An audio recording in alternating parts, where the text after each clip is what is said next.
Don't mind the noise in the background. This is the Ruby Garnet Show, and I am Ruby. So Kali and the Tower card. Before we go into it, I want you to think about that for a minute. I'm not an LMHC, doctor, financial, legal, financier, person. All choices are your own. It's timeless, it's general. You have this beautiful thing called free will.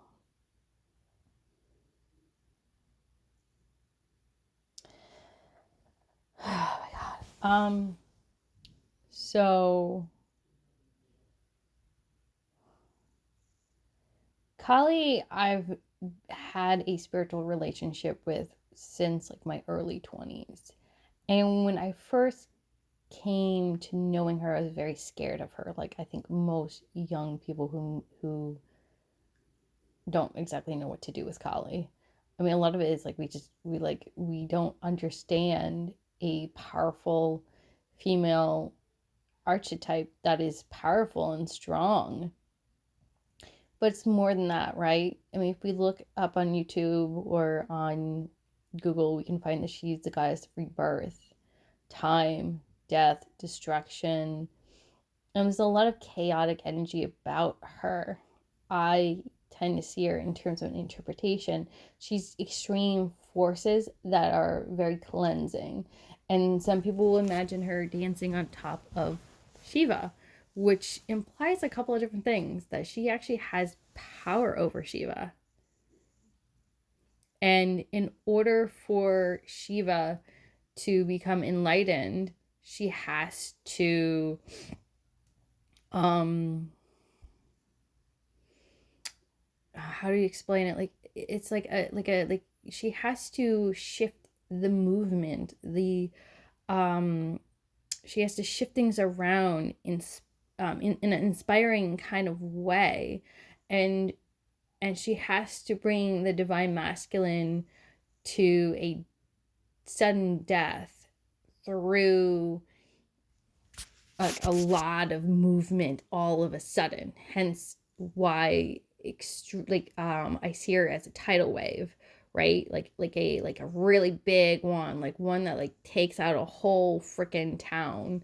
That's massively destructive on a scale. And if we look at her as an like if you see it from a specific example, like I hate to say it, like maybe extreme snow weather patterns that get really dangerous and cover you in layers in snow, or extreme fires, extreme floods. We've seen a lot of floods, especially in the past couple of years, in areas that actually used to have floodplains. And because we got out of the rhythm of the natural world, those floodplains got annihilated. And so Kali, in her own way, is retaking back the natural power of the divine feminine. And this is scary. It's not to invalidate the horrible things that have happened in California and Florida and other places that have experienced extreme flooding. You know, it's not to invalidate that because it's horrible, but these are direct consequences of the floodplains being annihilated. I mean, there were going to be consequences. It's just happening now. We got lucky with, because it, you can't avoid the consequences of our hubris. And Kali doesn't like hubris. She does not like hubris. So when we look at her in terms of the tower, right? The tower. And I see her too with a little bit of the chariot, because the chariot, it is movement. It is fast, and it's going to take you places. But with the tower card, ooh, like that crumbling, in order for you to get to where you need to go, the crumbling needs to happen. That means that you have to say goodbye. The whole world that you used to know needs to be gone, gone, gone for good. Like a volcano erupting and destroying Pompeii, right? That was destructive. Atlantis, hubris, right? This is the stories of hubris for Atlantis, and other stories where massive destruction happened and people had to rebuild. had to start all over again. And when the tower falls, we often have to start all over again. You do. But there'll be forward momentum elsewhere in some kind of way. I've heard of stories of fires, like in the 1800s or something, where it would destroy a lot of a city, but they would rebuild better. So Kali is trying to call you to rebuild better when destruction does occur, because it's going to happen. It's very scary. No one likes it. Usually when I censor all about, I'm like, oh shoot, oh my god. I've been lucky a couple of times. I've escaped her and I've delayed her, right? But because I've been destroying the inner floodplains in my inner psyche, in my soul, there's going to be massive consequences to that. And I feel it today because I have dams in me and I'm trying to, I have release valves to let things out and flow. But the problem is there's going to be a massive flooding one day. And I'm hoping that, maybe I won't experience the full on damage of that. Usually when that happens, it's I used to have really bad anger issues, and I got that under wraps, under control, because I didn't want that doing a massive destruction in my life, so there's real consequences that make me unnerved, I'm right now, I'm really feeling the consequences of pushing myself hard to high expectations and being on all the time at my job. I'm on. Like you can't turn off, and if you do, something happens. You have to stay on. There's consequences to that when you're not being supported enough in a classroom. When it creates resentment between coworkers, but also too it creates resentment towards the place you work at, right? Because they won't employ enough people. That's crazy, right? And we think, well, this is not so bad, it could be worse. Oh yeah, it can definitely get worse when the person you need doesn't show up. And I've been thinking about it for a long, hard time, going how do I get out of this situation? How do I get out of this situation? Because if I stay too long, it's going to be a massive flood or a massive fire, The nice thing about being a mom is your kid eventually gets sick and you get to call out because your kid's sick. I don't call out when I'm sick. I can't because I need my time for my son. It's just stupid. But, the reality is people are I look at you funny the next day after you say, oh, my kid was sick.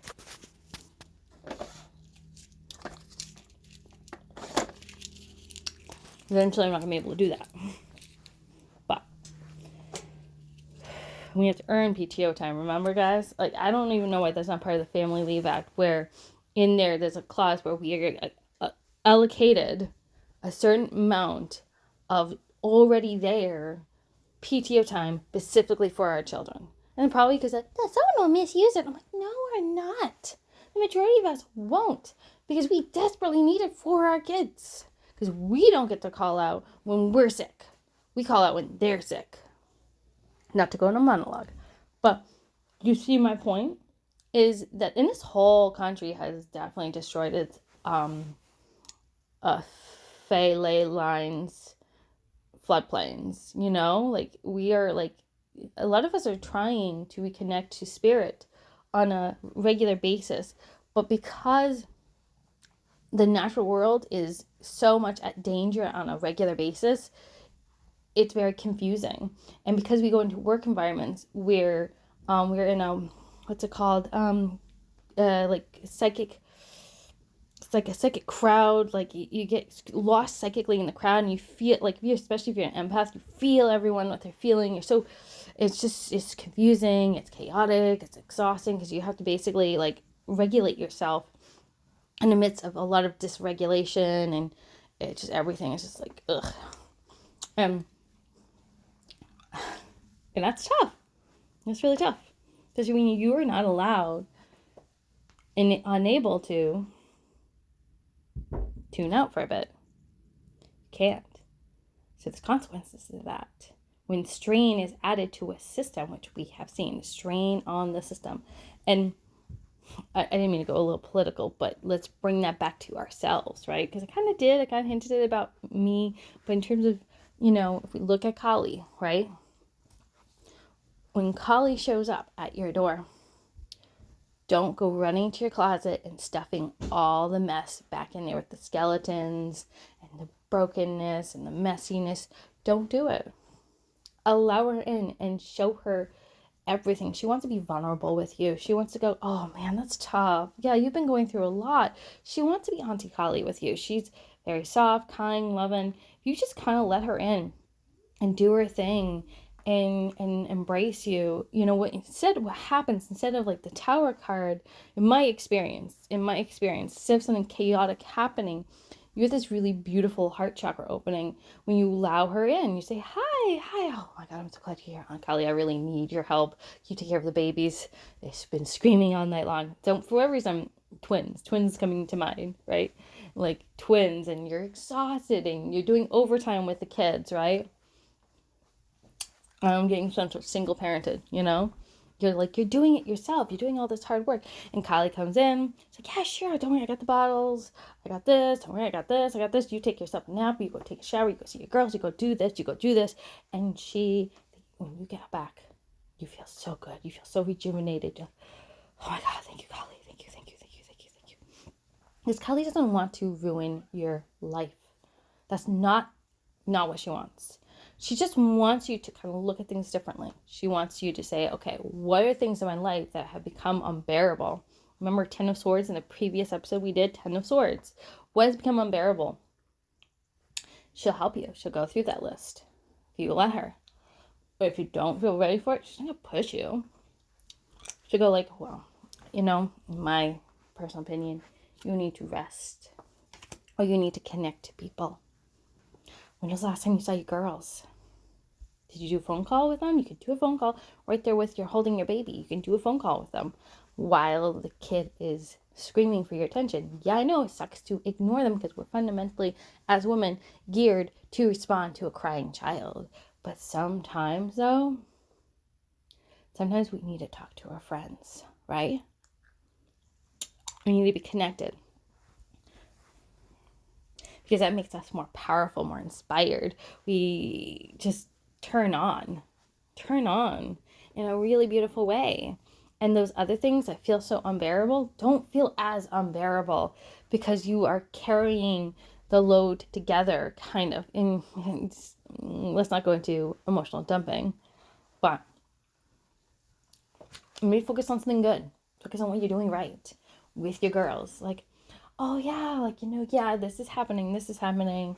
But I don't really want to stay on that too long. I want to say, like, I've been writing. I've been doing poetry. Wow, what you been writing about? I'm like, nah, some of it's angry poetry. I'll be honest with you. But some of it's like, like spiritual stuff, like about Odin and Thor and Loki and stuff like that. Like, been doing that. Wow, I'm so proud of you. You've been talking about it and you finally did it. I'm so proud of you. And I'm like, yeah, I'm so on fire. And then I could say, well, but I did stop for a little. I'm like, yeah, but you did it. You did it once a week, right? Like, yeah, kind of. I mean, sometimes I do a lot and then sometimes I do less. I'm like, no, stop doing that. Stop doing that. You did amazing. And sometimes our girls can lift us up. They can. If we, focus on what we did right and we kind of backtrack and they're like, no, get back in here. And I think that's kind of like, rebirth, right? That's a rebirth process. Kali, kind of like the phoenix too in a lot of ways.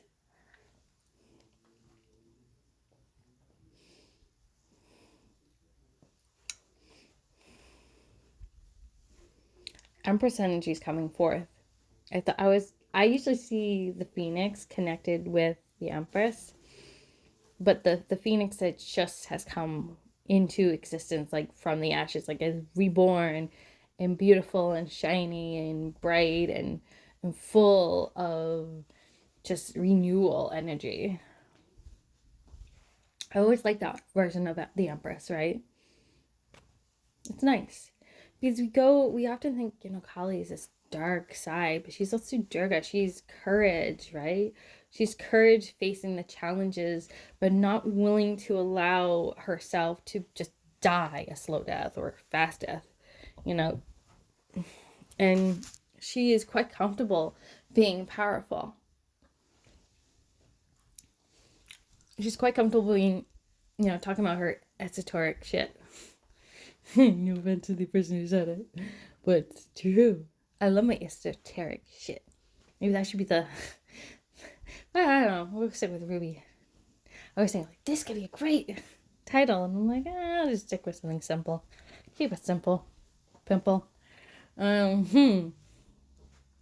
am going to finish up because I don't want to overdo it with talking about Kali. Especially like we have a lot on our plates already. I think like long drawn out conversations about these deities, about the cards, I think like that can, less is more. You're more likely to remember it, but also too, next time you look at the cards, you can see it a little differently, right? And you're gonna love it. And that's kind of what I want you to do, is really love the tarot. I love the tarot so much. When I look at it, like I always gravitate to tarot that is very artistic. And I've gotten to the point where I don't want any more tarot, by the way. I don't want any more tarot. I'm happy with the tarot I have. But all the tarot I currently have are very artistic. They're like, oh my God, like should be in a museum to me. And I do have some openings in December, in the end of December. Check down below for what those openings are. I have some for February, for March, during the vacation periods. There will be summer availability at some point, and maybe even some. I think I have 2 days in January available, and like I have stuff like open slots sprinkled out. I just don't know at the top of my head. I'm not really picking up a lot. I'm picking up, I don't know. I really don't know. I'm just going with the flow. But feel free to check out my website. Feel free to check me on Messy Human Tarot on Facebook and the Ruby Garnet Facebook page. Feel free to message me, email me, whatever you feel like you want.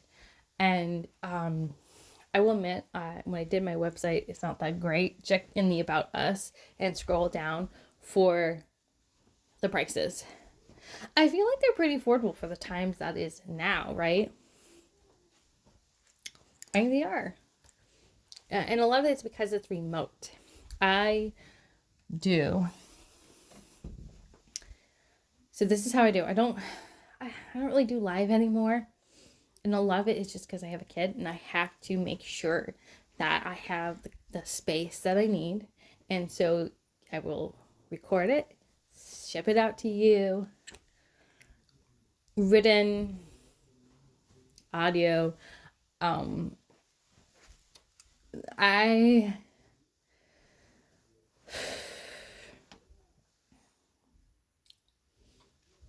will probably share it through Google.